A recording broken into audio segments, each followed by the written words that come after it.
ये जो soil media है, ये जो मिट्टी आप देख रहे हैं, ये विंटर प्लांट्स के लिए बेस्ट सॉइल मीडिया है। और जो फर्टिलाइज़र मैंने डाले हैं इसमें, उससे हमारे प्लांट की ग्रोथ भी तेज़ी से होगी और उसमें फ्लावरिंग भी काफ़ी मात्रा में होगी। तो इस सॉइल को मैंने किस तरीके से तैयार किया है, कहने का मतलब है कि मैंने इसमें क्या क्या मिक्स किया है और कौन कौन से फर्टिलाइज़र डाले हैं, वो मैं आज आपको वीडियो में बताने वाली हूँ। तो चलिए वीडियो को स्टार्ट करते हैं।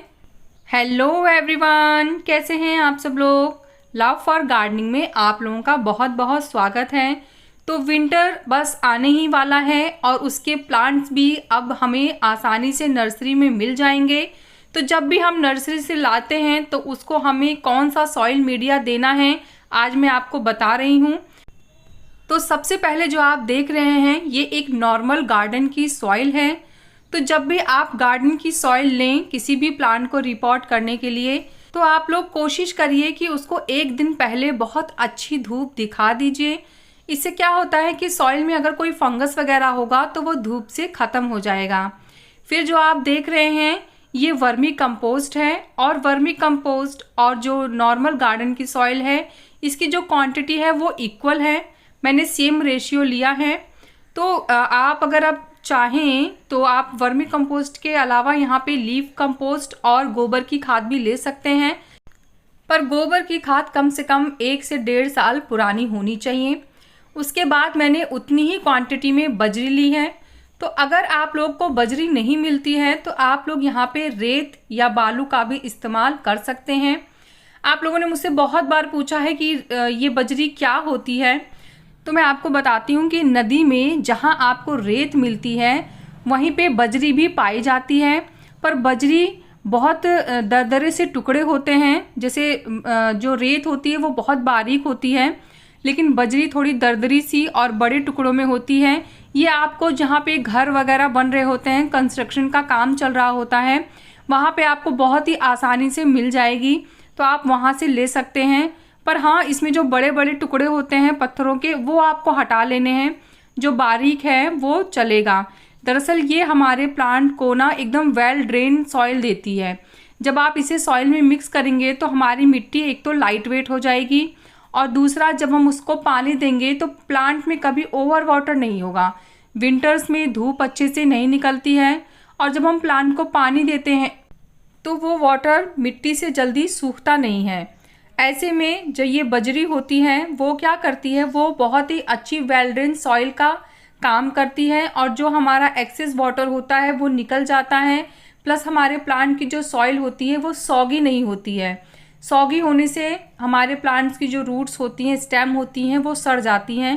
लेकिन जब हमारे प्लांट की स्टेम्स में सॉगीपन नहीं होगा तो फिर वो हमारी प्लांट की लीव्स और स्टेम्स और रूट्स काफ़ी अच्छे से पनपेंगी।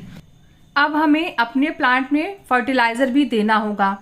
तो ये सॉइल तो हमारी तैयार हो गई है, पर अब प्लांट की ग्रोथ अच्छी करने के लिए प्लस उसमें फ्लावरिंग लाने के लिए हमें कुछ फर्टिलाइज़र भी देने होंगे। तो सबसे पहले मैंने सॉइल में साफ फंगिसाइड डाला है। तो आप कोई भी फंगिसाइड डाल सकते हैं। ये थोड़ा सा इसलिए होता है क्योंकि जब हम नर्सरी से कोई प्लांट ला रहे होते हैं तो हमें नहीं पता है कि वो कौन सी सॉइल में था, उसमें कोई फंगस है कि नहीं है।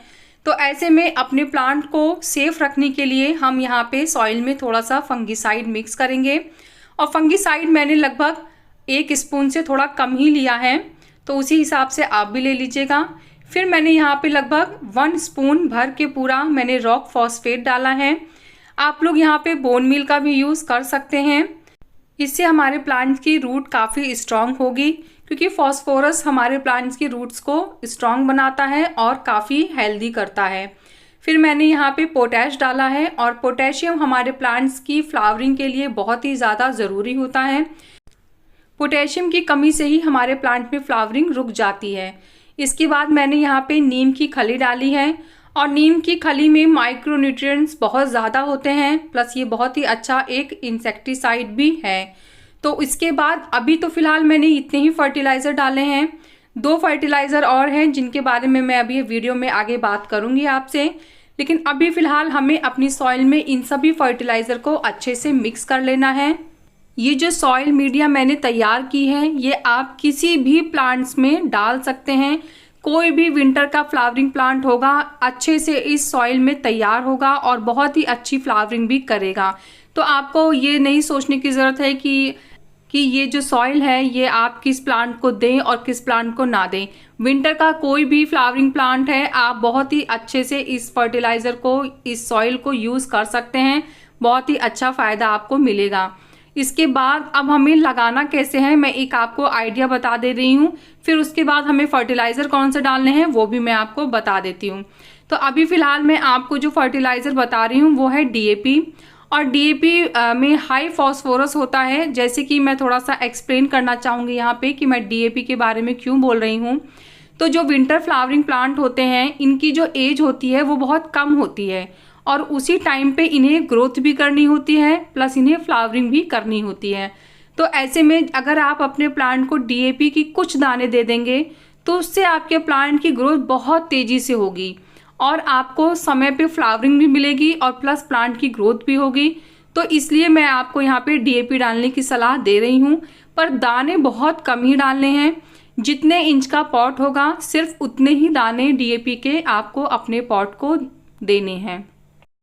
ये आपके सामने मैं गेंदे का पेड़ है मेरा, मैरीगोल्ड का, मैं वो लगा के दिखा रही हूँ। ये मैंने घर में ही सीड से तैयार किया था और इससे रिलेटेड वीडियो भी मैंने आप लोगों के साथ अपलोड की थी। अगर आपने नहीं देखी है तो आप मेरे चैनल पे जाके देख सकते हैं। इस प्लांट को भी देखिए मैंने ऐसी ही सॉइल है, ये विंटर प्लांट है और इसी नॉर्मल सॉइल में मैंने इसको लगा दिया है। अब इसकी फ्लावरिंग भी बहुत अच्छी होगी, ग्रोथ भी अच्छी होगी। तो आपके पास चाहे कोई भी विंटर का प्लांट हो आप इसमें अच्छे से ग्रो कर सकते हैं। इसके बाद एक चीज़ मैं और बताऊंगी कि जब भी आप प्लांट की रीपॉटिंग करें तो थोड़ा ध्यान रखिए कि बहुत तेज़ धूप ना हो। हालांकि विंटर्स में ऐसा नहीं होता है, विंटर में आप किसी भी टाइम पे अपने प्लांट को रिपॉट कर सकते हैं, लेकिन अगर विंटर में भी बहुत तीखी तेज़ धूप निकली है तो भी अवॉइड करिए कि उस समय आप प्लांट को रिपॉट ना करें। और रिपॉटिंग के बाद आप अपने प्लांट को थोड़ा सा एप्सम सॉल्ट 1 लीटर पानी में ½ स्पून एप्सम सॉल्ट मिक्स करके दे दीजिए। इससे आपका प्लांट रिपॉटिंग शॉक में नहीं जाएगा। और क्योंकि विंटर है तो आप प्लांट को डायरेक्ट ही सनलाइट में रख सकते हैं, और अगर धूप बहुत ज़्यादा तेज़ है या आप लोगों को लगता है तो फिर आप मॉर्निंग के 2 से 3 घंटे की सनलाइट दीजिए 1 से 2 दिन, उसके बाद आप उसे डायरेक्ट सनलाइट में रख सकते हैं।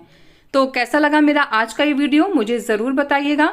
अगर आपको वीडियो पसंद आया है तो वीडियो को लाइक करिएगा, चैनल को सब्सक्राइब करिएगा, और प्लांट से रिलेटेड अगर कोई भी क्वेश्चन आपके माइंड में है तो आप कमेंट्स के थ्रू मुझसे बात कर सकते हैं। मैं आपके हर कमेंट का रिप्लाई करूंगी। मिलते हैं फिर नेक्स्ट वीडियो में, तब तक के लिए बाय, टेक केयर।